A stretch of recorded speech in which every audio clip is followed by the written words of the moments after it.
Hey everybody, it's Russell from Automotive Lifestyles. Today I'm going to be showing you how to change brakes on a 92 Honda Accord. Basic tools you're going to need, you can either use a C-clamp or you can use channel locks. I prefer channel locks to set the pistons back in, but get a ratchet and a socket. This one takes a 17, and there's two caliper bolts. There's one right here and there's one right here. Basically you want to loosen the bottom one, just swing it loose. I move the brake line on this, but swing it loose, get them both loose so the caliper don't move. Take them out.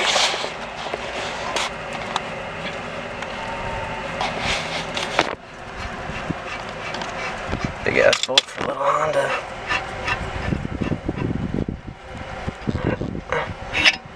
There's one. You can see somebody already did brakes on these. They were greased. If you're going to do a brake job at home, a lot of the shops don't put grease on them, but make sure you always grease your slide bolts back in. Alright, grab the second one.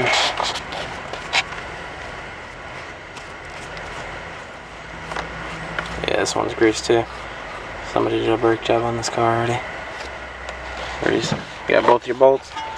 Lay them down, see if you can get the caliper off. Take caliper, swing it over the rotor, or if you have a bungee cord from the strut tower or something. Basically just brake pad. Make sure when you put your brake pads back on, you make sure you look where your squealer goes. A lot of the people will put the squealer on backwards. What's supposed to happen is when your wheels are moving forward, you want the squealer to be the first thing hit. So say your brakes are on the front of your rotor on your front, you want the squealer up top. When they're in the back, you want the squealer at the bottom. Basically just take your brake pads off. Cover came off, just pop that back on. That's just to help fit with aftermarkets. You can pop these back off if they give you replacements. A lot of them don't give you replacements, so keep them back in. You got your slide boots. These have the built-in slide pins. So now basically your next step would be to take your slide pin, grease it up, but we're at a junkyard, we don't have any grease. So come back down, remember where your squealer went, take the brake. There's this groove right here that's going to go right into the slot. Put it in, right against the rotor. Put your next one in. This fucking thing keeps falling off. But put that back in, right in the groove. Slide it in. And next thing you're gonna want to do, hold this down, but like I said, don't rip this brake line, it's only rubber. You can either use your channel locks or you can use your C-clamp. Basically just get your C-clamp, go far enough down to where it can go in the caliper.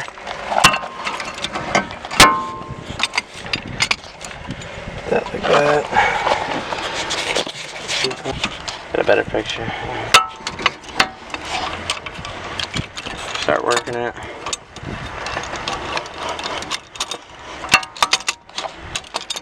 Want that to sit. You don't want that pinching your brake lines either.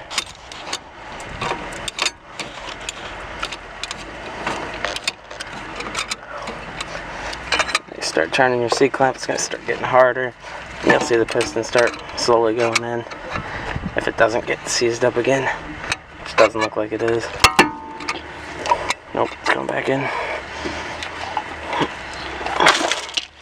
A lot of the time on a newer vehicle you can use channel locks because they won't be all seized up, but if you have to use a C-clamp.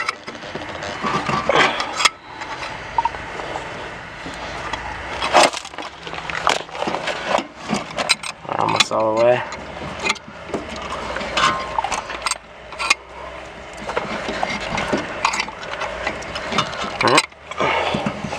As soon as the piston's all the way back, take C-clamp back out.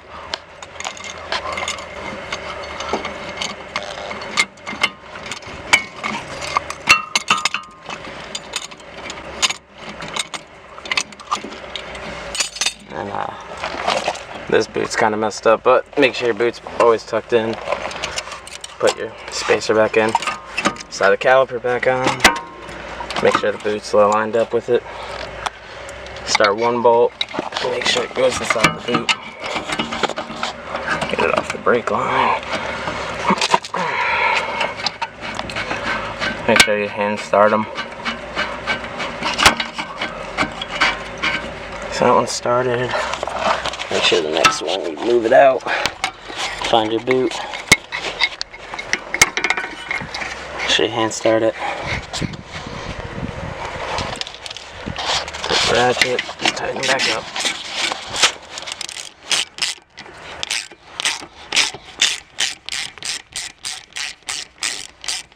Now on a lot of them you'll have a thin bolt, so you don't want to over torque them. Just go to a, or you can just look up your manufacturer specs on Torx, but I usually tighten it and then put one snug on it.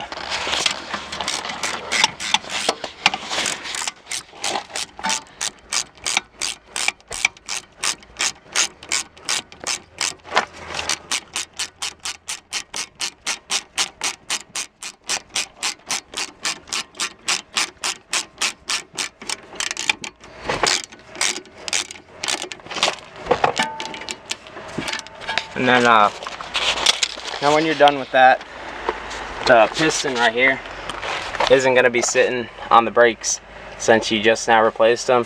Caliper is going to be a little bit wobbly. That. So you want to go into the car.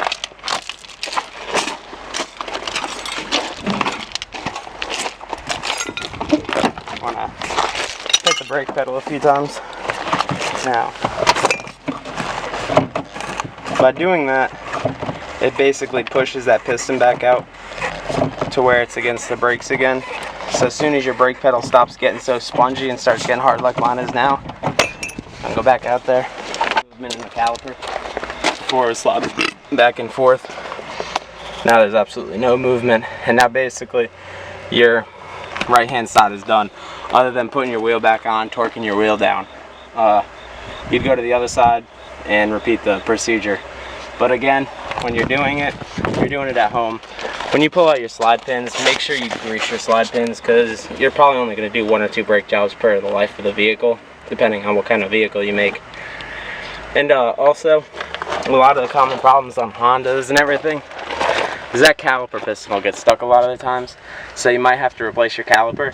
Just to replace the caliper, it's basically the one bolt here, and there's going to be 2 caliper bracket bolts back here and back here. And when you replace your caliper, you're going to have to bleed your master cylinder back out. So when you bleed, you want to start the farthest away from your master cylinder and then move the closest towards it.